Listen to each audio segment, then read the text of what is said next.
Rajesh Pawar sir आणि उपस्थित सर्व प्राध्यापक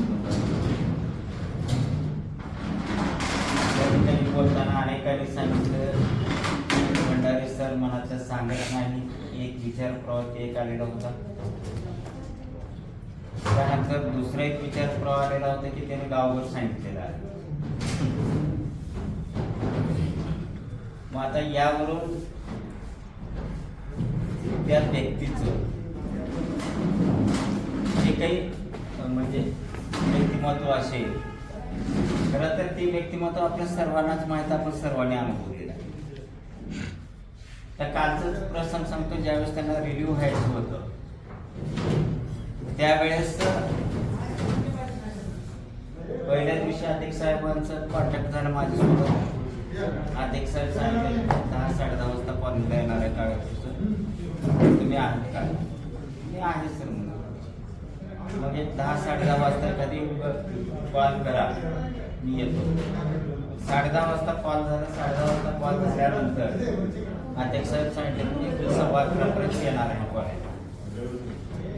अध्यक्ष साहेब 11:15 कॉलेजला आले. कॉलेजला आल्यानंतर मग काही इतर विषयावर चर्चा झाली, काही ऑफिसचे काही विषय होते, त्या विषयावर चर्चा झाली. त्याच पद्धतीनं ॲडमिशनच्या बाबतीत त्यांनी काही गाईडलाईन केली की पुढच्या वर्षी आपल्याला या पद्धतीनं आपण ॲडमिशन ही प्रक्रिया राबवूया. की या गोष्टीवर व्यवस्थितपैकी असं चर्चा चालू होती. आणि त्या काळामध्ये भंडारे सर कॅबिनमध्ये येऊन थांबलेले होते आणि पाटील सरांना विचारलं की भंडारे सर आले. तर पाटील सर सांगितले की भंडारे सर साहेबांना भेटणार आहे. मग साहेबांना भेटणार आहे तर बोलून घ्या. ज्यावेळेस भंडारे सर अध्यक्ष साहेब पुढे आले आणि अध्यक्ष साहेबांना आल्या साहेब मला रिव्ह्यू रिव्ह्यू आणि क्षणाचाही विचार न करता अध्यक्ष साहेब सांगितले की आत्ताच्या आता रिव्ह्यू करा. म्हणजे आत्ताच्या आता रिव्ह्यू करा. त्यांनी ज्या पद्धतीने सांगतील त्या पद्धतीनं करा. आत्ताच्या आता त्यांना रिव्ह्यू करा आणि त्याला ताबडतोब तिथे जॉईन व्हायचं आहे. आणि एवढं सांगितले आणि परत एक सजेशन सरांना देखील सांगितले की सर गुलबर्ग्याला जात असताना गाडी करून जा, घाई गडबड जाऊ नका, स्वतः गाडी चालवू नका, हे सजेस्ट केले. म्हणजे एकीकडे या गोष्टी कळाल्याच नाही आणि दुसरीकडे गोरे सर म्हणण्यासारख्या गावभर या गोष्टीची चर्चा देखील झालेली होती की सर जाणार आहे, जॉईन होणार आहे. मग त्या बाबतीत सरांना एक वैयक्तिक कॉल केल्याच्या दिवशी संध्याकाळी वैली तुम्हालाही बोललेलं होतं की एक ठोस निर्णय घ्या की जायचं का नाही. तर त्यावेळेस दोघांचंही मत निघालं की जाणार नाही. वाटलं आम्हाला जाणार नाही. पण ज्यावेळेस अचानक आले आणि आता रिव्ह्यू करा त्यावेळेस मात्र माझी बहिणी म्हणजे चांगलं मुलाची असं म्हणायला हरकत नाही. मग आता योग्य पद्धतीनं रिव्ह्यू करणं अपेक्षित नाही आणि त्यांच्याकडे अतिशय वेळ कमी आहे. त्यामध्ये गोरे सर होते पळापळीला, अमित कवटाळे सर होते. अमित कवटाळे एकदा सर अगोदर यांना लास्ट पेचं स्टेटमेंट द्या, सॅलरी सर्टिफिकेट आत्ताच्या आता द्या, गोरे सर यांना रिव्ह्यू त्या पद्धतीनं करा. म्हणजे एवढी धावपळ झाली आणि त्या धावपळीमध्ये योग्य ते ज्या पद्धतीनं त्यांनाही पाहिजे, ज्या पद्धतीनं म्हणजे महाविद्यालय त्रास होणार नाही आणि पुढे जाऊन त्यांना देखील काही त्रास होणार नाही, त्या दृष्टिकोनातून महाविद्यालयातून त्यांना रिव्ह्यू करण्यात आला. आणि अमित कवटाळे सर बोलल्यानुसार खरंच माझं सही करताना हात थरथरत होतं आणि सही करताना त्यांना बोललेलं होतं की सर कदाचित माझ्या सहीनं तुम्ही रिव्ह्यू होणार आहात का. म्हणजे एकीकडे महाविद्यालयावर एवढं अफाट असं प्रेम करणारा व्यक्ती, एक शिक्षक, महाविद्यालयाबद्दल नेहमीच एक सकारात्मक विचार करणारा प्राध्यापक, महाविद्यालयाच्या विद्यार्थ्यांवर प्रेम करणारा प्राध्यापक. म्हणजे आज हा प्राध्यापक आपल्या इथून रिव्ह्यू होत आहे आणि तेही माझ्या सहीनं रिव्ह्यू होत आहे.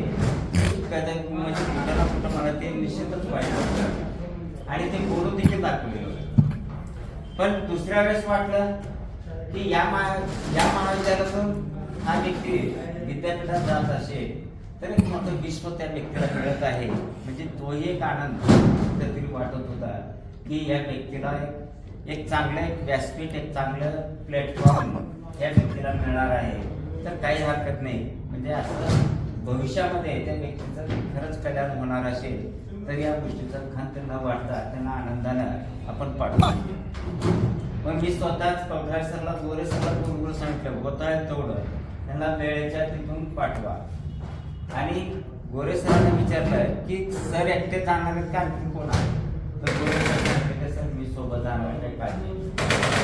म्हणजेच इथून आपण पाठवलं, वेळेच्या जाणार तितकंच सुरू लागलेली होती की पोहोचतात का नाही. एक दोनदा गोरे सरांनी मी कॉल केला तर तुम्ही कुठं पोहोचला, वेळ पोहोचला का नाही. म्हणजे हे सांगण्याचं हेच आहे की ज्यावेळेस हा व्यक्ती इथून जातो निश्चितच त्या व्यक्तीचं पुढे देखील भलं होणं हे अपेक्षित आहे. या भंडारी सरांसोबत मी अनेक वेळा काम केलेलं. मागच्या नॅचच्या टाइमला मी आणि भंडारी सर एका कमिटीमध्ये होतो दोघांनी. 5व्या क्रायटेरियामध्ये होतो आणि त्याच 5व्या क्रायटेरियाचे सगळ्यात जास्त गुण त्या 5व्या क्रायटेरियाला मिळालेले होते सर. मी आणि भंडारी सर होतो. आता माझ्यापेक्षा काम निश्चितच त्यांनी जास्त केलेलं आहे. फक्त त्यांनी गाईडलाईन म्हणून म्हणजे फक्त विचारायचे सर का करायचं, कोणतं फॉर्म द्यायचं, कोणतं, फक्त विचारायचे आणि पळापळी करून ते म्हणजे ज्या फॉर्मॅटमध्ये जी माहिती पाहिजे ती माहिती कलेक्ट करायची आणि कलेक्ट करून वेळेच्या गोरे सरांकडे सबमिट करायचे. आणि त्या धावपळीमध्ये गोरे सर म्हटल्यानुसार जसं चष्मा विसरायचे तसं एखादा फॉर्मॅट त्या ठिकाणी विसरून जायचे, मग परत त्याला शोधत जायचं. म्हणजे सांगण्याचं हे आहे की एक प्रामाणिकपणानं काम करणारे आणि कॉलेजवर एक निष्ठा असणारा व्यक्ती. सरांनी एक उदाहरण दिले की 8:30 वाजता ज्यावेळेस सरांना फोन केला तर सर कुठे तर सोमनाथपूरच्या एका तांड्यावर होते. मी म्हटलं ह्या टाइमला तिथं काय गेलो तुम्ही? तर एक विद्यार्थ्याच्या ऍडमिशनसाठी आलेला आहे, म्हणजे पालकांच्या भेटीसाठी मी थांबलेला आहे. मी सरांना रागावून दिले, सर एवढ्या वेळपर्यंत तुम्ही जाऊ नका, कारण आणखी तुम्हाला लातूरला जायचं आहे, उद्याला भेट घेणं अपेक्षित होतं. पण नाही सर म्हणजे की उद्या पालक सकाळी भेटत नाही. म्हणजे प्रवेश प्रक्रिया वाढवण्यासाठी देखील म्हणजे हे खूप मनापासून आणि प्रामाणिकपणानं प्रयत्न केले. ज्यावेळेस विद्यार्थ्याला त्या अडचणी आलेल्या असतील तर त्या अडचणी वैयक्तिक स्तरावर खूप मोठ्या प्रमाणात सोडवलेल्या. मग त्याचा फीचा प्रॉब्लेम असेल किंवा त्याचा एखादा डॉक्युमेंट्स कमी असेल, त्याला कॉन्टॅक्ट करणं, त्याला बोलवून घेणं, त्या पद्धतीने त्याने निश्चितच केलेलं आहे. आणि सर बोलताना म्हटले की कर्म ज्याचं चांगलं असेल ते निश्चितच त्याचं फळ होतं.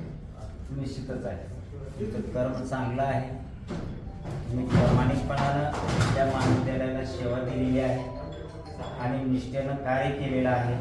त्यामुळे तुमचं कर्म निश्चितच चांगलं आहे आणि त्या कर्माचंच फळ तुम्हाला मिळालेलं आहे. आणि आज तुम्ही एका मोठ्या विद्यापीठामध्ये आपण प्रोफेसर म्हणून तुम्ही जॉईन झालेला आहात. त्या ठिकाणी तुमची सेवा देखील चालू झालेली आहे. त्यामुळं मी महाविद्यालयाच्या वतीनं, संस्थेच्या वतीनं आपल्याला खूप खूप शुभेच्छा देतो. आणि जे काही नेहमीच तुम्हाला एक सजेस्ट करत आलेलं आहे ते परत एकदा सजेस्ट करतो. सर आता डोक्यातला काढून टाका. आता रिलॅक्स झालेला आहात आणि रिलॅक्स झाल्यामुळं आता असलं कोणतंच काम घेऊ नका आणि व्यवस्थितपैकी जसं या ठिकाणी आपण सेवा दिलेली आहे त्याच पद्धतीने तिथं तुम्ही निश्चितचपणे सेवा देणार याबद्दल काही शंकाच नाही. कोणीतरी बोलताना सांगितलं की आपण कुलगुरू पदापर्यंत पोहोचावं, नको सर.